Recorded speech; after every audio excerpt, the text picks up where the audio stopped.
Hello once again, Rabbi. Good afternoon, Joe. And I am very happy to say that we have Stacey back with us to ask a question regarding food and Jewish culture and heritage. Take it away, Stacey. Thank you so much, Joe. Good afternoon, Rabbi. Good afternoon. So last time we spoke, you talked about the importance of food customs and rules as it relates to preservation of life. But I was wondering now, since we have the FDA and most people have refrigerators, what is the importance with food rules now as it relates to heritage?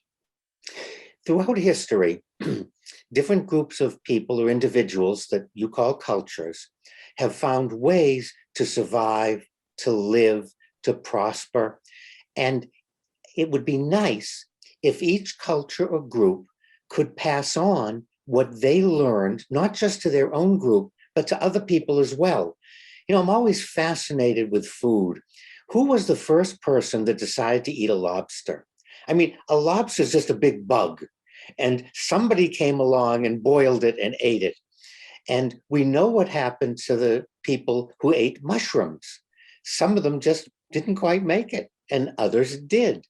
So it's worth passing on what we've learned about how to deal with stress, how to grow food, what's safe to eat, how to respect other human beings. And the goal of culture is to pass on that which leads to survival. You certainly don't want to pass on things that lead to the culture disappearing or falling apart. And so since there are so many cultures, so many groups, and each one is in a different longitude and latitude. So what is acceptable to people on the equator probably wouldn't work for the Inuit.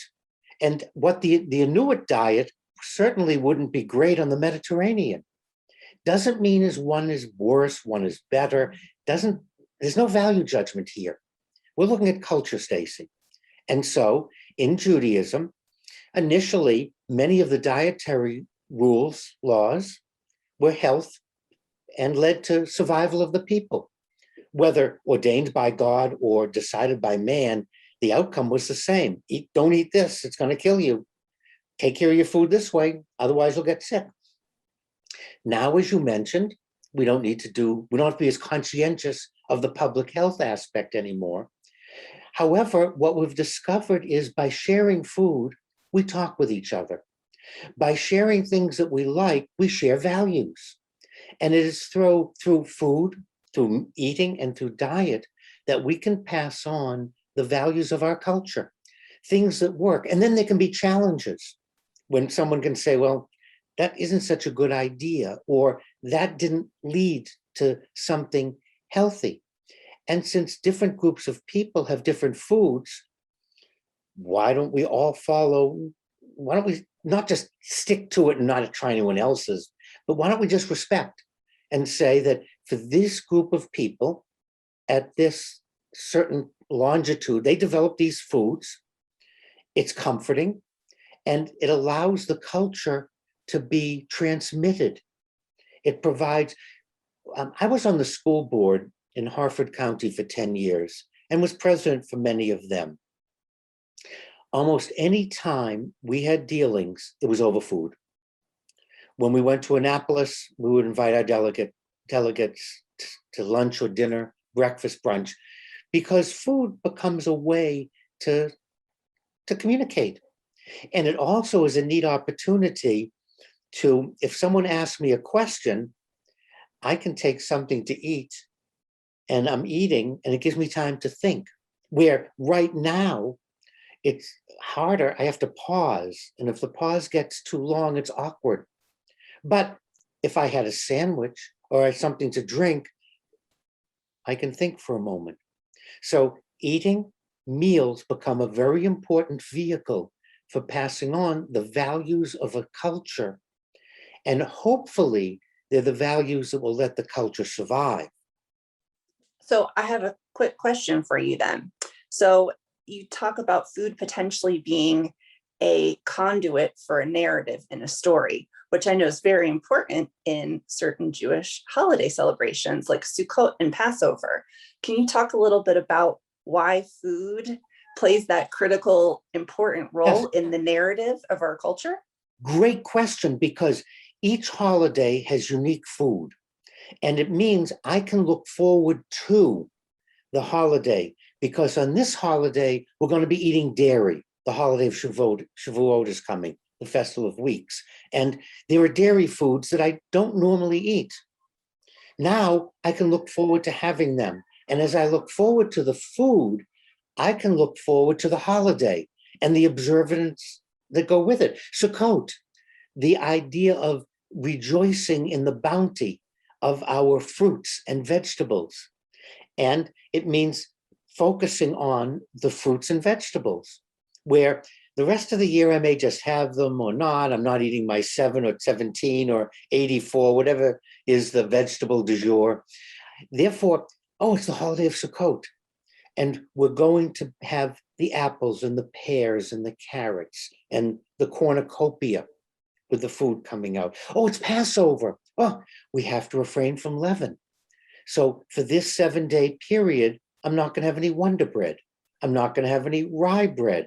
I'm going to have unleavened bread.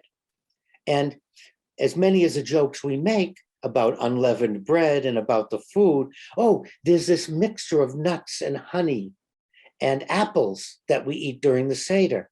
So the food for each holiday becomes a focus and a joy and brings us into the holiday. And I think this works for all cultures. You specify a food for the new year. You specify a food that talks about the revelation. There's a food that talks about whatever you're teaching. And that combination draws us in and it helps us internalize. And then it lets us have a conversation. And then we can invite the stranger. We invite people who aren't celebrating, and they can join with us. And in the process of sharing the foods unique to that day, we can share our values and we can talk about those things that allow us to survive. And it doesn't matter. It's not right or wrong. It doesn't matter the culture, like, that's not, no, that. I've heard people criticize other people's food. It's silly. Why would your religion depend on putting someone else down? I find that very anti-God, anti-teaching, anti-religion, and very obnoxious. That your sole reason for existing is we're not like them. We don't do what they do. Look at what they eat, without ever saying what we believe, what we eat. I think that's a cult. That's not a nice way to live. Constantly being negative, never promoting. Religions have something to promote. So is there more to be said, Stacey? No, I think that that's great. I know that I really enjoy the specialty foods that go with each of our religious celebrations. And I love matzah during Passover, but do I want to eat it the rest of the year? Probably not. But it gives me joy during Pesach and I look forward to it. So thank you so much, Rabbi. I really appreciated chatting with you about this today. And I think I finally understand why you can have rugula year round, but you can only have hamantaschen once a year.